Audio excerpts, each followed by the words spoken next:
Aujourd'hui, nous parlons de la porte. Sur le plan biblique, spirituel, la porte c'est quoi? Quels sont les avantages et les inconvénients quand on parle d'une porte? Sur le plan de la parole de Dieu, spirituellement, la porte c'est quoi? Donc, à partir de Jean 10, c'est ce que nous allons lire. Si quelqu'un est déjà à Jean 10, je voudrais que quelqu'un soit bien disposé parce que nous allons nous rendre compte qu'il y a beaucoup de choses qui ressortent.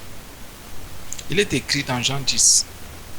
En vérité, c'est le Seigneur Jésus-Christ bien sûr qui parle. Je vous le dis. Celui qui n'entre pas par la porte dans la bergerie, mais qui y monte par ailleurs, est un voleur et un brigand. Écoutez très bien. Écoutons très bien. Je reprends cette partie. Il est écrit, en vérité, je vous le dis. Celui qui n'entre pas par la porte dans la bergerie. Il y a la bergerie, il y a une porte. La Bible dit, le Seigneur Jésus dit qu'il faut entrer par la porte dans la bergerie. Il y a une porte. Mais qui y monte par ailleurs, donc qui utilise un autre moyen, une autre entrée, un autre lieu, la Bible dit que, mais celui-là, la Bible dit, est un voleur et un brigand. Mais celui qui entre par la porte est le berger des brebis. Le portier lui ouvre et les brebis entendent sa voix. Il appelle par leur nom les brebis qui lui appartiennent. Et il les conduit dehors. Lorsqu'il a fait sortir toutes ses propres brebis, il marche devant elles. Et les brebis le suivent parce qu'elles connaissent sa voix. Elles ne suivront point un étranger, mais elles suivront loin de lui.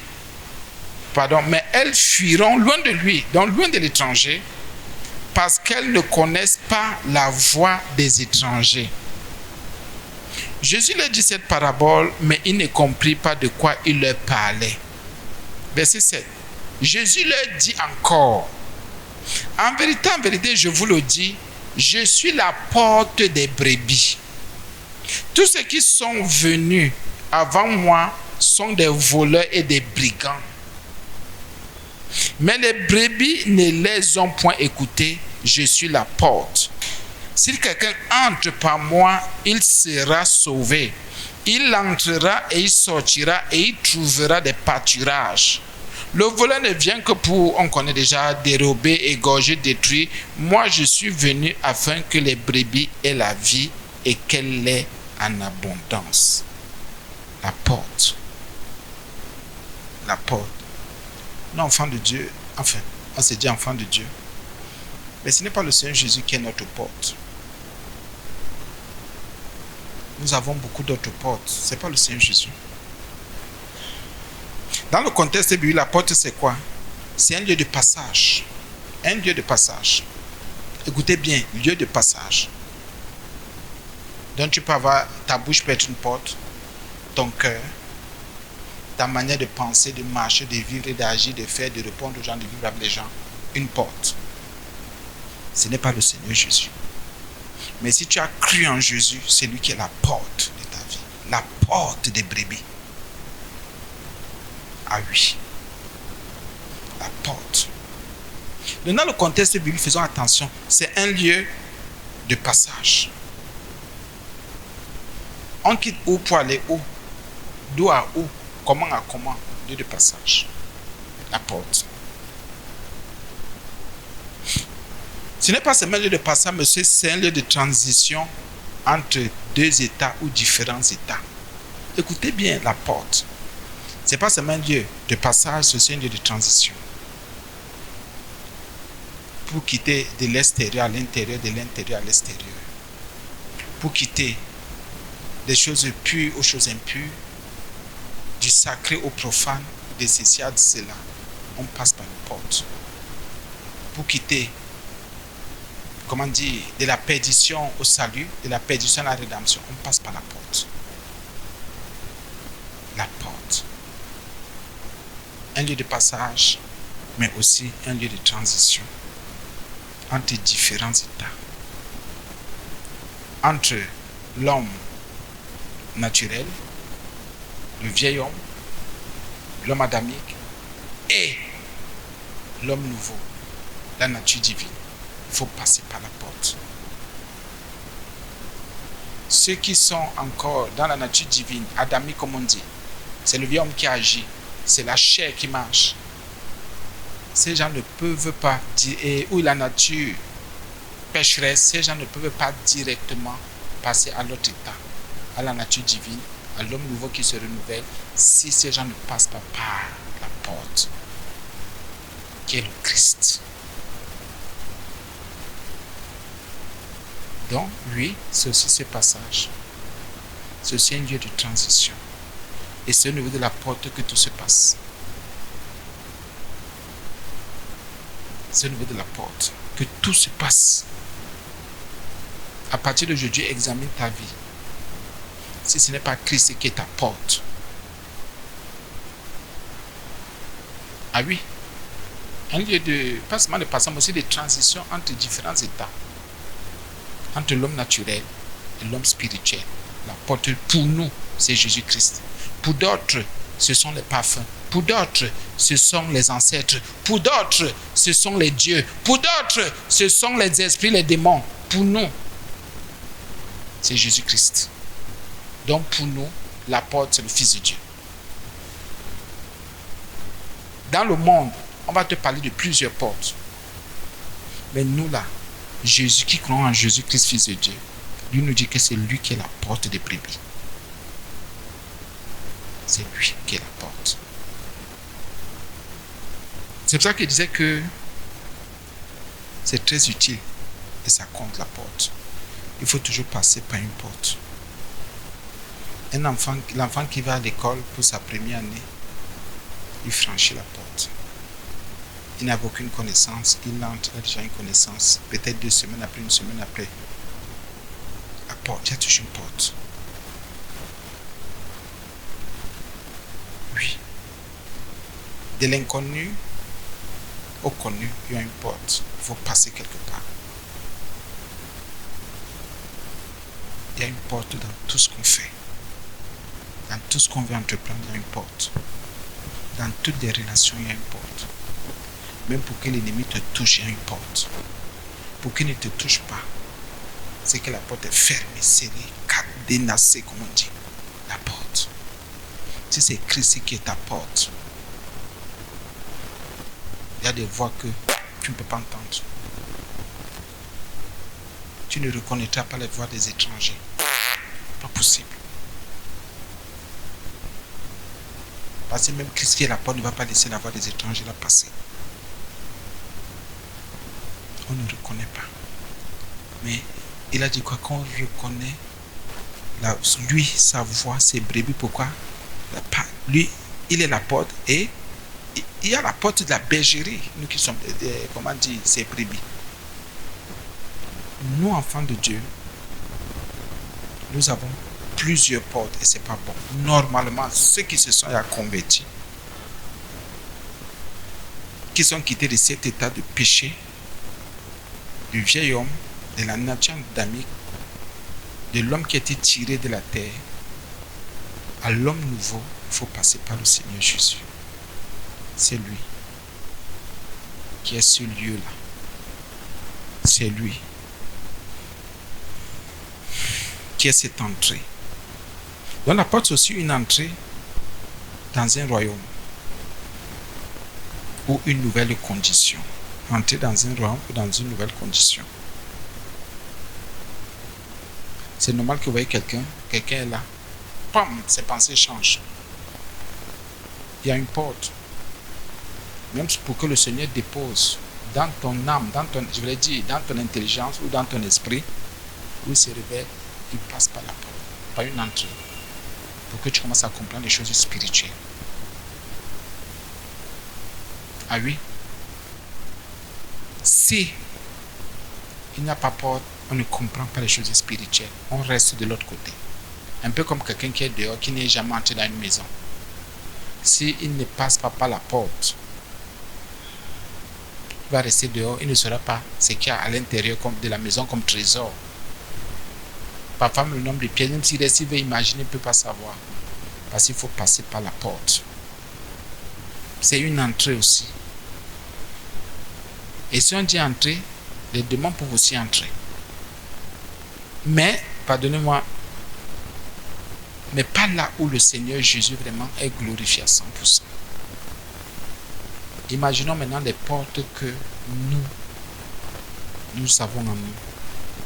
À partir de la maison paternelle, il y a des portes où papa t'a dit voici. Il n'a pas utilisé le mot porte, mais c'est une entrée. Si tu ne t'es pas repenti, l'histoire là reste une entrée, un lieu. Là où n'importe quel sorcier, on te voit en route, il passe, il entre. Un marabout te voit, il entre. Dès qu'on te voit, c'est que la porte ici n'est pas fermée. Donc, tel dit qu'il s'est converti, pourquoi la porte là est encore ouverte? Si Jésus est son Seigneur, pourquoi la porte est ouverte? Oui. Il n'y a que les sorciers qui vont te chercher. Il n'y a que les personnes hypocrites qui viendront. Pourquoi? Parce qu'il y a une porte qui est entrée. Il y a des portes qui sont là seulement hypocrisie pour dire accès aux hypocrites. Accès à ceci, accès à cela. Si Jésus-Christ n'est pas la porte de ta vie, les démons, les esprits, les sorciers auront accès à ta vie à tous les niveaux. Et s'il est même, par la grâce de Dieu, la porte, rassure-toi et arrange-toi pour écouter sa voix, pour bien entendre, pour discerner sa voix. Parce que même de l'extérieur, les démons peuvent t'appeler pour te parler. Il y en a qui n'entrent pas dans les maisons, mais pour appeler, ou bien pour dialoguer, ils font comment? Ils sont à l'extérieur de ta maison, ou hors de la barrière, ou de l'autre côté, ils t'appellent, ils dialoguent. Mais pour le Seigneur Jésus, il faut entrer. Vous savez combien de portes quelqu'un peut avoir dans sa vie? Plus de 3000, 5000 portes. Et nous grandissons avec ces portes. Et c'est pour cela que quand on arrive, on nous donne l'évangile. On trouve que c'est dur parce que les portes sont ouvertes, les démons sont venus, le mensonge, beaucoup de choses se sont enracinées en nous. Et quand on dit non, fermez toutes les portes. Et pour que toutes les portes soient fermées, il n'y a que la personne du Christ, le Seigneur Jésus. Celui qui ferme toutes les portes. Celui qui a la capacité de dire, allez, cet enfant m'a accepté. Cet enfant a accepté mon nom. De se convertir, il commence à changer. Et dès qu'il est déjà à la porte de ta vie, il enlève. Il y a ce qu'on appelle la délivrance, je prends ça comme ça, ou l'affranchissement. Je préfère le mot affranchissement. Affranchir des ténèbres, affranchir du péché. Et affranchissement, n'importe qui n'entre plus parce qu'il est la porte lui-même. Il y a beaucoup de choses, tellement de choses. Nous savons tous, une pensée est une porte. Dès qu'il y a un genre, ne vous dérangez pas. On s'appuie sur la révélation du Saint-Esprit. Nous pouvons avoir des pensées, bien sûr que l'homme a la capacité de générer des pensées, je l'ai dit, de concevoir des pensées. Mais généralement, les démons ne viennent pas nous présenter les pensées si nous-mêmes ne les avons pas d'abord conçues. Les démons, à un moment donné, jouent un rôle d'accompagnateur ou d'accompagnement. C'est quand tu génères, tu conçois des pensées mauvaises que le démon vient aussi. Et il marche avec toi, puisque c'est toi qui ouvres la porte. Le démon dit, je viens. C'est pour ça que quand on écoutez bien, et c'est propre, quand nous ouvrons les portes, donc nous concevons des choses bizarres, les démons viennent. À partir de ce que nous disons, les démons ont la confirmation que la porte est ouverte. À partir de notre manière de marcher ou de vivre, les démons savent que les portes sont ouvertes. Ils peuvent maintenant venir nous faire toutes les propositions possibles. Ils peuvent nous accompagner dans la débauche, dans la mauvaise vie, dans tout ce qu'on veut. Ah oui, les démons nous accompagnent, les sorciers nous accompagnent, parce qu'ils savent que les portes sont ouvertes. Dans les recherches, c'est, pardonnez-moi, nous on fait beaucoup de recherches, même comme les gens disaient qu'il y a des quoi. Bon, les gens disaient que comment, non. Moi, je n'ai pas fricoté je n'ai pas marché dans un genre de choses, non, je ne connais pas. Mais par la grâce de Dieu, je sais qu'il m'a donné aussi un esprit de recherche. J'ai fait beaucoup de recherches, je lis beaucoup. Et dans l'ésotérisme, tous ceux qui sont dans l'ésotérisme, je veux dire, je prends ça comme ça, ils étudient beaucoup les portes. Beaucoup. Et vous rappelez-vous qu'il y a un verset biblique où les gens disent souvent, non, comment faire pour posséder les portes de ses ennemis? Et l'ennemi aussi utilise beaucoup ce verset, posséder les portes de ses ennemis. Et les gens, les francs-maçons utilisent, ceux qui sont dans l'ésotérisme utilisent cette histoire. Ils parlent trop de portes. Trop de portes. Et ils donnent des enseignements en profondeur au niveau des portes. Pourquoi? Parce que à partir des portes, ils contrôlent. Ils peuvent te contrôler. Nous contrôler tout le monde. Et s'ils voient que vous êtes un peu, ou nous sommes vigilants, comme nous chrétiens, par la grâce de Dieu, nous sommes comme vigilants, qu'est-ce qu'ils font? Ils mettent sur pied des choses pour qu'on ouvre des portes. Ils mettent sur pied des distractions, ils mettent sur pied des choses comme ça pour qu'on ouvre des portes, pour qu'il y ait accès. C'est pour ça qu'ils entrent trop dans les profondeurs et ils peuvent te voir. Quelqu'un qui est dans l'ésotérisme, franc-maçon, magicien, tous ceux qui font le truc là disaient que non, ils te voient, ils savent déjà que à partir de ce que vous dites ou votre attitude, ils savent il y a les différentes portes qui sont ouvertes dans votre vie. Là, ils peuvent entrer et comment ils peuvent vous amener dans un entretien. Comment ils peuvent, un peu comme les sorciers aussi, parce qu'ils étudient aussi ça dans le monde des ténèbres. C'est un prophète qui parle. Donc, ça veut dire bien aimé par le Saint-Esprit. Ils commencent une conversation. Ils savent.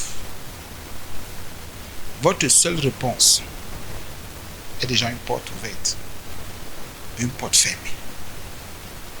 Même une grimace. Ils étudient toutes les portes. Rien n'est caché. Ils savent comment vous prendre, comment vous amener, comment vous endormir, comment vous encourager, comment vous aveugler à partir des portes.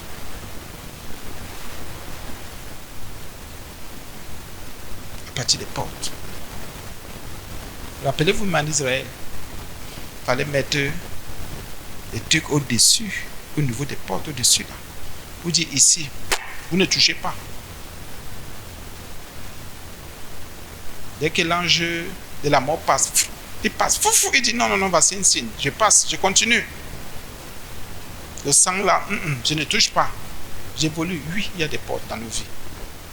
Et si on ne rentre pas nous-mêmes en Jésus, c'est terrible encore. C'est pour ça que quelqu'un peut être à l'église.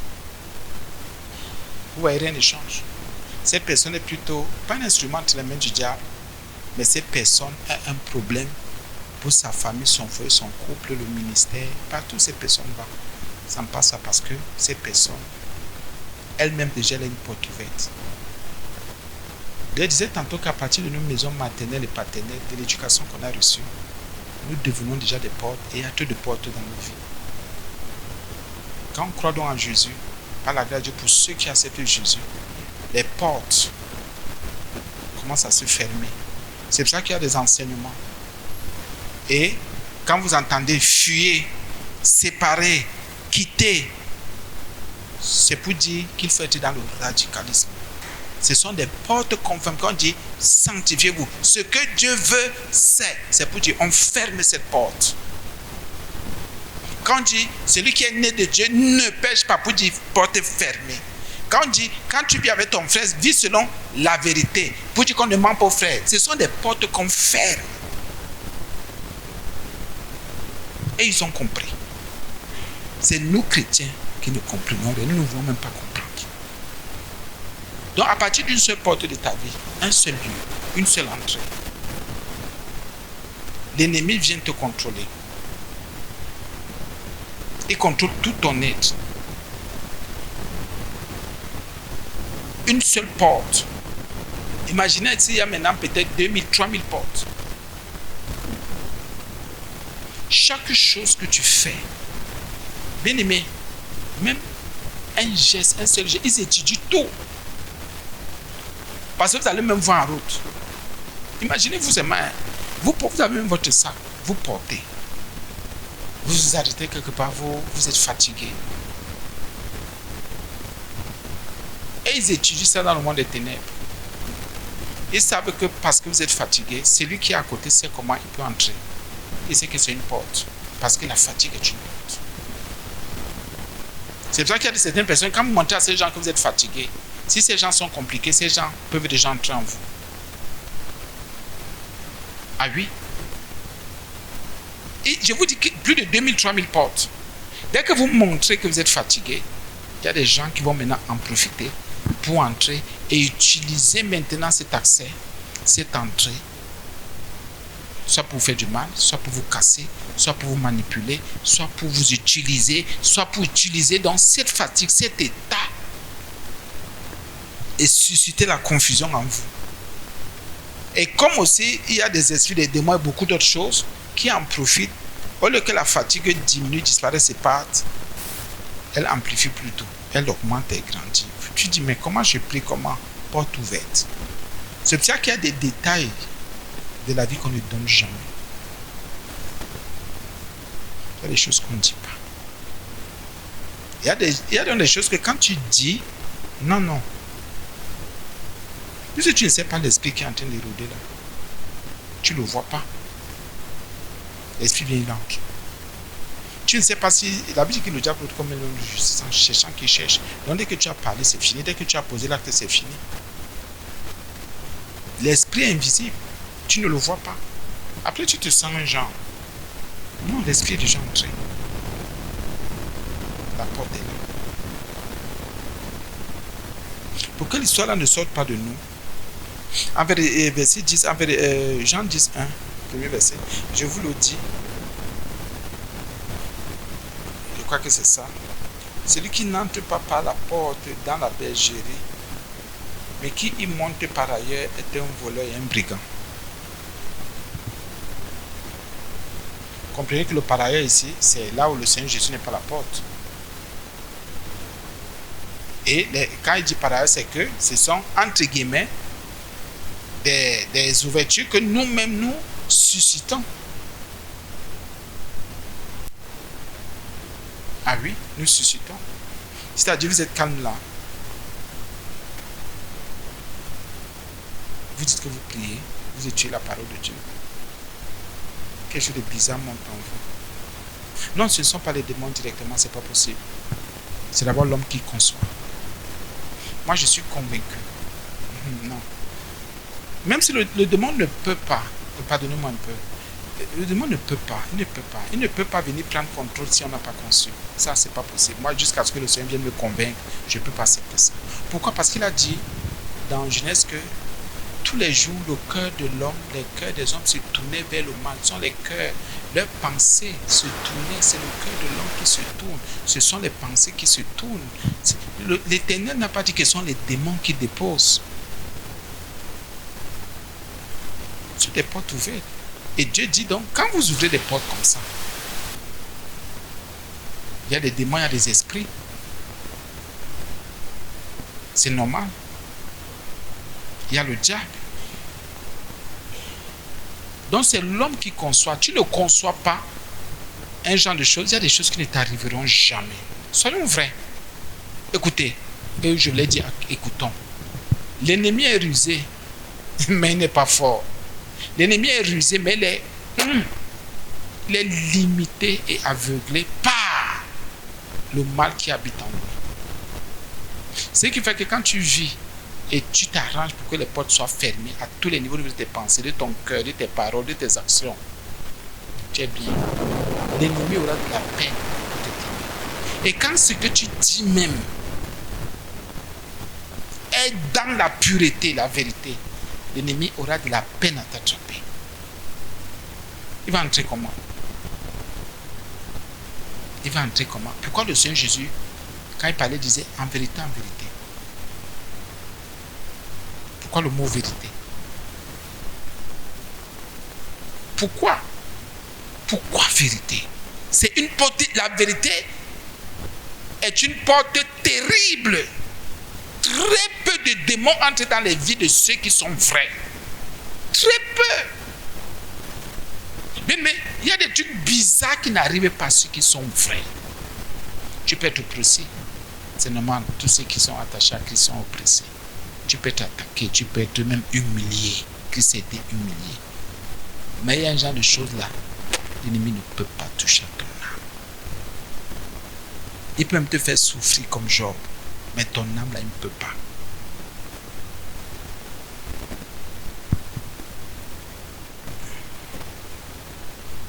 La Bible continue, mais celui qui entre par la porte est le berger, bien sûr, des brebis. Quelles sont les portes ouvertes qu'il y a dans ta vie? Quelles sont les portes que tu ouvres tous les jours et tu es étonné?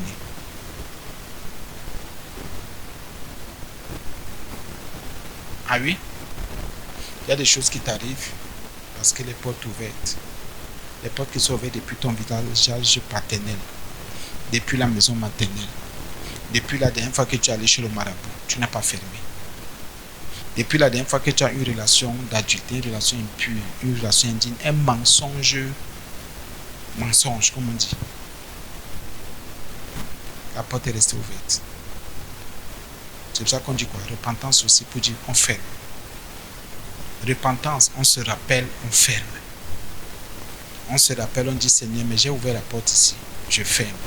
Je me repens, non, je ferme. Je reviens, donc je ferme. Un peu comme quelqu'un entre chez lui. Même si la journée était difficile, parce qu'il est fatigué, il se sent un genre, il ouvre la porte, il ne referme pas. Il fait à manger, il prend son bain, il mange, il oublie même tellement la fatigue. Même s'il ne mange pas, il se couche d'abord et je vais fermer la porte après.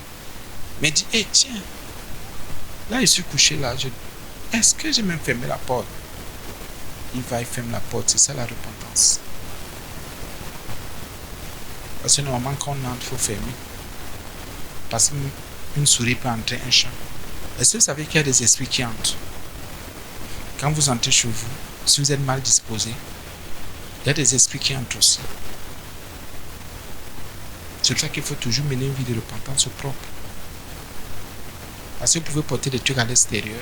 Ça peut être une discussion, ça peut être une dispute, ça peut être des choses bizarres. Porte ouverte, quand vous entrez chez vous, les choses entrent avec vous.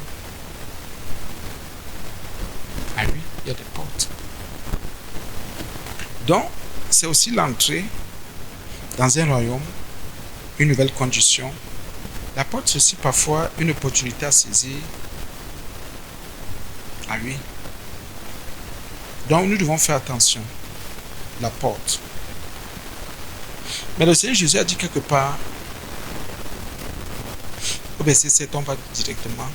Jésus l'a dit encore, en vérité, je vous le dis, je suis la porte des brebis. Si c'est ton intelligence qui est ta porte, tu es mal parti. Tu es mal parti. Écoutons bien. Le Seigneur Jésus dit qu'il est la porte des brebis. Si c'est ton père, ta mère, c'est plutôt que ton mari, ta femme, tu es échoué. N'importe quel démon peut venir te gifler. Si ton mari est ta porte, tu es mal parti. Il va te protéger jusqu'où? Ta femme, ton père va te protéger jusqu'où? Ton travail va te protéger, préserver jusqu'où? Tes activités et tout ça. Le Seigneur s'adresse, sont vrais, et dit, et il ne joue pas. Jésus leur dit encore, en vérité, je vous le dis, je suis la porte des brebis. Donc, si Jésus n'est pas ta porte, c'est que tu vas voir. Et beaucoup de choses sont des portes.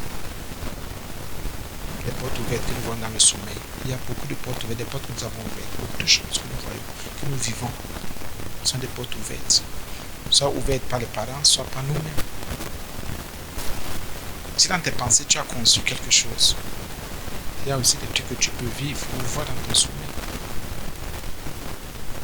Parce que ce que tu as conçu ne vient pas du Seigneur. Et quand tu t'endors maintenant, l'ennemi te montre que, voilà, il y a une porte.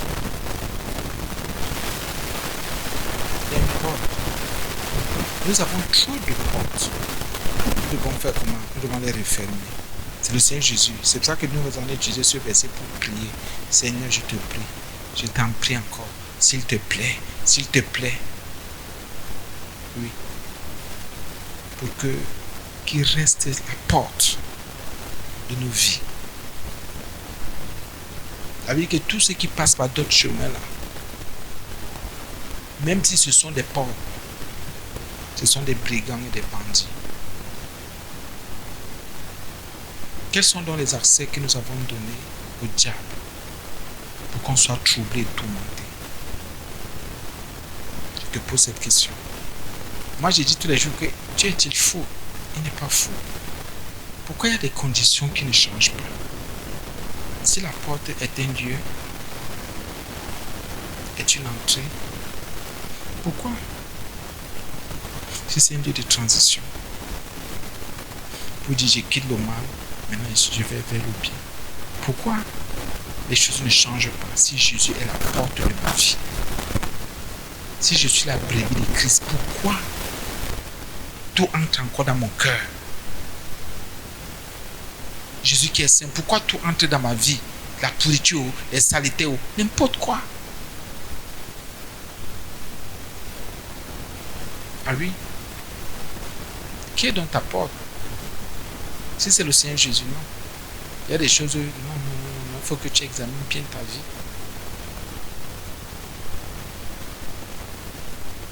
Et je voudrais insister au niveau des brigands et des bandits, donc au niveau des sorciers et de tous ceux qui sont rusés.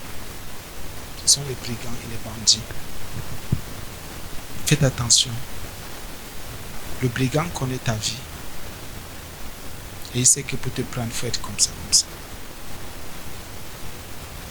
Moi, je fais souvent mon témoignage. Les gens disaient que je suis dans le sommet du narcissisme, je suis un homme lâche. Pourquoi? Parce que j'avais une compassion. Et je le confesse tous les jours. Pour moi, c'était une fausse compassion. Moi, je croyais que c'était un amour vrai. Mais c'était une fausse compassion. Parce que les gens savaient déjà comment me prendre. J'ai déjà fait ce témoignage. Même un enfant de 2 ans, dès que son papa et sa maman ont déjà parlé, il s'est déjà venu me raconter une histoire. J'ai déjà fait. Même si j'ai mon dernier 500, j'ai déjà donné. C'était une porte. C'était une porte. Donc les gens, le mot passait déjà, c'était à passer. Non, et telle chose, hein. Allez voir seulement voir prophète. Non, ne voyez pas ma blanche, allez voir prophète. Allez voir l'homme de Dieu. Non, non, faites tout. Ne dites pas que c'est ma blanche que vous voulez voir, dites que c'est l'homme de Dieu. Vous allez voir, votre problème sera résolu. C'était une porte. Donc les gens avaient déjà cette faiblesse-là. Ils savaient déjà que quand quelqu'un dit quelque chose, même si c'est comment, je vais tout faire pour aider, pour soutenir. C'était une porte. Pour moi, je me disais que c'était l'amour de Dieu, l'œuvre de Dieu. Et je vous ai fait le témoignage que même un pasteur allait dire. Il est allé jusqu'à dire, un pasteur, un aîné dans la foi, jusqu'à dire que non, quand tu étais avec l'homme de Dieu, non. Attends que ma blanche ne soit pas là à côté. Prends-le à deux, tu vas voir, il va résoudre ton problème.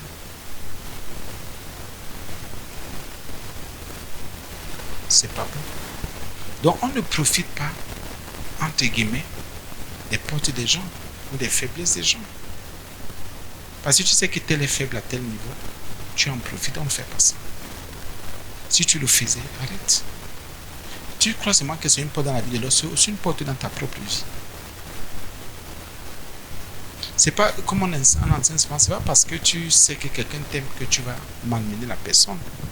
C'est pas parce que tu sais que quelqu'un a des faiblesses envers toi que tu vas faire du chantage à cette personne. C'est pas parce que tu sais que quelqu'un est vrai que tu vas venir lui compter du n'importe quoi. C'est pas parce que tu sais que quelqu'un est amour. Ce sont des portes. À un moment donné, celui qui ne voit pas bien les choses, c'est une porte. Et tu te retrouves, tu vois les gens en train de te balancer à gauche et balancer à droite. Mais celui qui croit t'exploiter, ou profiter de toi, ou te malmener, ou bien te manipuler, il oublie qu'il y a un Dieu dans les cieux. Il oublie que le juste juge est là Et ils vont où avec ça? Ils ne vont nulle part. Ils ne vont nulle part. Ils ne vont nulle part. Toi seulement arrange-toi et rassure-toi que toutes les portes de ta vie sont fermées et que la seule porte est le Seigneur Jésus. Rassure-toi que tu as fermé toutes les portes. Tu ne parles plus n'importe comment. Tu n'agis plus n'importe comment. Tu fais tout pour ne plus concevoir des pensées qui ne glorifient pas le nom du Seigneur. Même un genre de geste là, non. Il y a des gestes qui attirent, comme on vous disait tantôt, des démons, des esprits, qui attirent des sorciers. C'est vrai. Et faites attention si dans votre vie, il n'y a pas la porte de la sorcellerie. S'il y a une porte, la porte de la sorcellerie, vous allez voir que sur 100 personnes, il y a au moins 98 qui sont seulement, qui viennent vers vous. Vous allez voir que vos relations ne sont pas faciles. Ce ne sont que des relations de sorcellerie compliquées. Compliquées.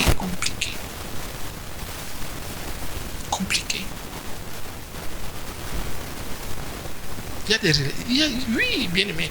Quand la porte est ouverte dans votre vie, vous allez voir que vous n'allez que rencontrer. Ce n'est pas évident. C'est pour ça que parfois vous voyez quelqu'un dire, depuis que j'ai rencontré tel, je souffre comme si ça fait 30 ans, 40 ans, 50 ans. Il y a des portes comme ça. Il y a des gens qui viennent à vous parce qu'il y a des portes. Parfois, vous vous retrouvez en train de vous marier, en train d'avoir des enfants, vous vous retrouvez en train de travailler ensemble, vous vous retrouvez en train de bâtir, de faire ceci ensemble. Pourquoi il y a une porte dans votre vie? Pouf, la personne est venue entrer. Il y en a qui sont, il y a des amis intimes, parce que l'autre a compris porte. Ah, il y a la porte dans sa vie, la porte à tel niveau, la personne vient entrer. La personne entre.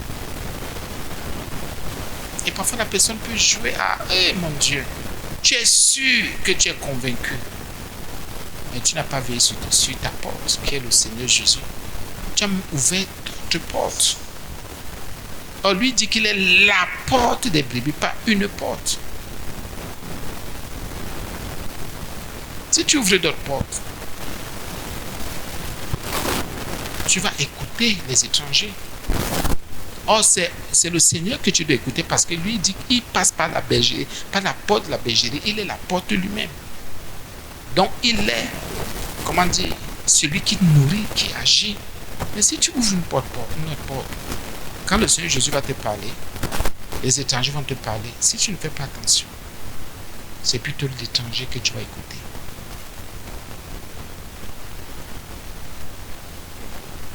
Et c'est vrai, c'est blessant, ça dérange, mais c'est vrai. Quand vous voyez quelqu'un qui n'écoute plus le Seigneur Jésus, c'est qu'il écoute quelqu'un d'autre. Si votre mari ne vous écoute plus, il écoute quelqu'un d'autre. Si votre femme ne vous écoute plus, votre femme écoute quelqu'un d'autre. Si votre papa ne vous écoute plus, il écoute quelqu'un d'autre. Si votre enfant ne vous écoute plus, il écoute quelqu'un d'autre. On ne négocie pas, c'est vrai. C'est vrai. Celui qui ne vous écoute plus, écoute quelqu'un d'autre. Et où est le mal? C'est pas mauvais. Mais, quand les gens en souffrent, il faut que les gens reconnaissent qu'il y a des portes ouvertes. Quelqu'un peut ouvrir des portes, bien aimé. Quelqu'un peut sortir là, il ouvre une porte. On ne vous dit pas qu'il a ouvert une porte. Tant vous voyez un genre de choses arriver, vous êtes étonné que Seigneur, ça sort encore d'où? Vous croyez que l'autre va vous dire qu'il y a une porte qui a été ouverte? Non. Non. Quelqu'un peut mettre assis avec vous là. La personne ouvre des portes dans son cœur. Dans ses pensées, dans son cœur, dans son ventre, dans son être. Après la chamaille qui va commencer là, vous n'imaginez même pas. Il y a des portes ouvertes. La colère qui va, c'est-à-dire vous allez vous enflammer, vous n'allez pas comprendre porte ouverte. Parce que l'autre a ouvert dans son cœur. Vous qui étiez en paix, qui ouvre donc des portes? C'est à nous de nous arranger. Fermons toutes les portes. L'ennemi ne veut que cette histoire vienne avec quoi? La confusion, les querelles, les discordes, la pauvreté. Il vient égorger, il vient tuer, il vient voler, il vient dépouiller. Ouvre toujours les portes, tu vas voir. Nous allons voir, tu vas voir comme si tu es seul. Nous allons voir. Fermons toutes les portes. Dès qu'un genre de pensée, on dit arrête, on arrête. C'est à toi d'arrêter. Dieu t'a donné la capacité, le pouvoir, l'autorité d'arrêter toute pensée mauvaise. Il t'a donné la capacité de ne plus concevoir et de ne pas concevoir. Tu es obligé de ne pas concevoir ce qui est négatif, ce qui est mauvais. Tu peux concevoir le bien. Et ça joue beaucoup dans les relations. Ça joue beaucoup dans ta relation avec le Seigneur. Quand il voit que tu conçois déjà trop, malgré la grâce qu'il t'accorde, tu attristes son esprit. Il y a combien de portes ouvertes dans ta vie? Au niveau de ton cœur, de tes pensées. Au niveau de ta bouche, de ta langue. Au niveau de tes gestes, de tes actions. Les portes.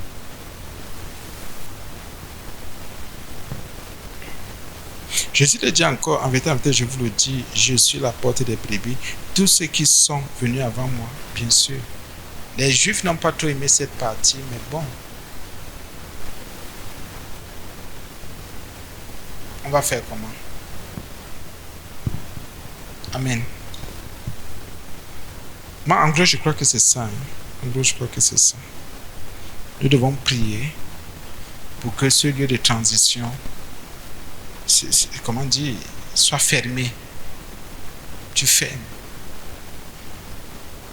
Seigneur, je ferme cette porte au nom de Jésus. Je prends autorité. Ferme cette porte que j'ai au niveau de mon cœur, au niveau de mes pensées, au niveau de ma bouche, au niveau de mes actions, au niveau de je ferme les portes. Je prends un exemple. Tu es comme ça, tu as quelque chose à faire. Je crois que j'ai pris cet exemple toujours. Une pensée te dit, ah, tu ne peux pas dire ceci. Porte ouverte. Dès que tu dis c'est fini, tu as ouvert la porte. Dès que tu acceptes, la porte s'ouvre. Et rassure-toi, parce que tu as ouvert la porte, n'importe quoi peut arriver et peut t'arriver et peut arriver à ton entourage. Écoutez bien. Seulement la seule pensée, non, fais plutôt comme ça. Tu connais bien le chemin.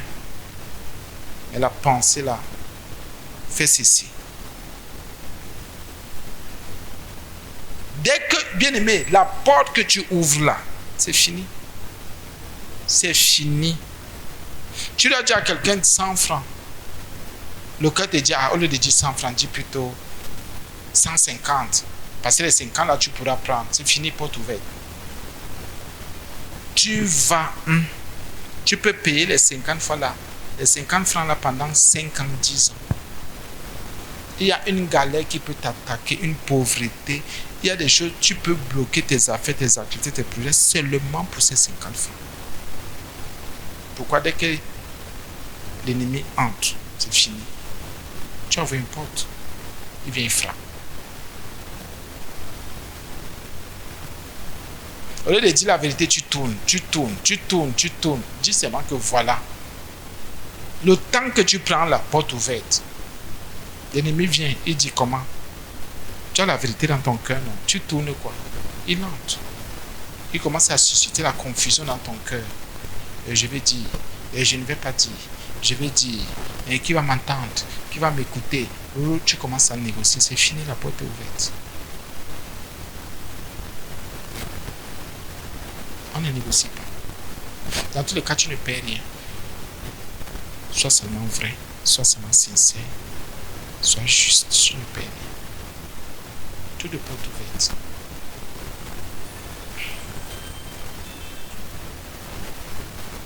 Donc, c'est terrible ça. Amen, c'est bon. On va dire merci au Seigneur. Disons-lui merci. Parce qu'il est Dieu. Parce qu'il est fidèle, parce qu'il n'est comparable à lui. Disons-lui merci pour qu'il nous pardonne toutes les portes ouvertes. Repentons-nous pour toutes les portes ouvertes. Revenons au Seigneur Jésus pour toutes les portes ouvertes. Revenons au Roi des Rois pour toutes les portes ouvertes. Que le Seigneur nous pardonne ces lieux, ces entrées, ces accès entre l'inconnu et le connu, entre le profane et le sacré, entre la chair, le vieil homme, la nature du péché et l'homme nouveau qui se renouvelle, l'homme converti, l'homme qui a la crainte C'est le Seigneur Jésus qui est la porte. Prions pour qu'il soit cette porte, la porte de notre vie, la porte de nos cœurs, de nos pensées, de nos bouches. Que le Seigneur nous accorde la grâce de nous abstenir, de ne plus concevoir le mal, de ne plus concevoir les iniquités, les injustices, de ne plus concevoir ce qui ne glorifie pas le nom de notre Seigneur et Sauveur Jésus-Christ, à la gloire de Dieu le Père. Au nom de Jésus, au nom puissant de Jésus, au nom de Jésus, Seigneur, je te confesse, tu es la porte de mon âme, la porte de ma vie, la porte de mon cœur, la porte de ma bouche, de mes lèvres, la porte de mon être, Seigneur. Je te prie pour que toutes les portes soient fermées. Au nom de Jésus, toutes les portes que j'ai pu ouvrir, au nom de Jésus, pardonne-moi. Dieu de gloire, agis en moi, délivre-moi de toutes les portes. Prions pour que le Seigneur ferme toutes les portes depuis la maison paternelle, depuis la maison maternelle, depuis nos aïeux, les portes qui sont ouvertes et que nous avons aussi hérité. Il y en a qui ont hérité des portes ouvertes. Il y en a qui ont hérité des portes ouvertes. Il y en a qui ont hérité, au nom de Jésus, de ces lieux, de ces entrées, de ces accès. Il y en a qui ont hérité de ces choses et qui en souffrent aujourd'hui, qui en sont même des victimes, des esclaves au nom de Jésus.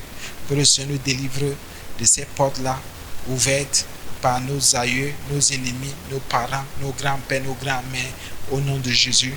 Nos papas, nos mamans, par nous-mêmes aussi, au nom de Jésus. Par nos conjoints, par nos amis, par nos collaborateurs, les portes ouvertes par nous-mêmes, au nom de Jésus. Que le Seigneur nous délivre, nous libère et que sa puissance nous accompagne. Les portes ouvertes et les choses que nous ressentons dans le sommet, dans les rêves que nous voyons, parce que nous avons ouvert des portes et ces choses viennent susciter la confusion dans nos âmes, la confusion physique, spirituelle, émotionnelle au nom de Jésus. Nous prions pour que le sang de Jésus nous purifie de toute confusion, nous purifie au nom de Jésus pour que toutes les portes d'accès à Satan, au diable, à l'ennemi soient fermées au nom de Jésus. Les portes, que ces lieux en nous se ferment et que Christ Jésus soit ce lieu, soit cet accès, soit cette entrée au nom de Jésus. Parce que Jésus est fidèle, parce que Jésus est bon. Merci Seigneur Jésus pour tout ce que tu fais. Prions le Seigneur pour qu'il nous arrose. Prions le Seigneur pour qu'il nous arrose. Prions le Seigneur pour qu'il nous arrose, nous arrose, nous arrose, nous arrose encore. Prions le Seigneur pour que sa sainteté nous arrose. Prions le Seigneur pour que sa pureté nous arrose au nom de Jésus. Que Christ reste au niveau de nos bouches, de nos cœurs, de nos corps, de nos âmes. Qu'il reste la seule vraie porte au nom de Jésus. Que rien, que la colère ne soit plus une porte, l'impatience une porte. Au nom puissant de Jésus, la jalousie, la sorcellerie une porte. Au nom des manipulations, des manigances une porte. Non, que la justice soit plutôt, la justice soit la crainte de Dieu, soit la pureté, soit la vérité, soit la sainteté, soit au nom puissant de Jésus, parce que Jésus est Dieu, qu'il reste et qu'il demeure. Au nom de Jésus, la porte des brebis, la porte des brebis, la porte des brebis, au nom de Jésus. Prions le Seigneur pour qu'il éloigne de nous des voix étrangères. Il y a des voix étrangères, il y a des voix étrangères, il y a des voix étrangères. Au nom de Jésus, les voix étrangères, au nom de Jésus, les voix étrangères, au nom puissant de Jésus, les voix étrangères, au nom glorieux de Jésus, les voix étrangères, au nom merveilleux de Jésus, que les voix étrangères libèrent nos cœurs, libèrent nos pensées, libèrent nos vies, pour que la seule voix qui puisse rester soit la voix de Christ, la voix du bon berger, la voix du bon et du vrai pasteur, le Seigneur Jésus-Christ, au nom puissant de Jésus. Merci Seigneur pour tout ce que tu fais. Merci Seigneur pour ta grâce. Merci Seigneur pour ta gloire. Que ta paix soit en nous, que ta paix soit pour nous. Conduis-nous au nom de Jésus. Amen. Bien, nous soyons bénis.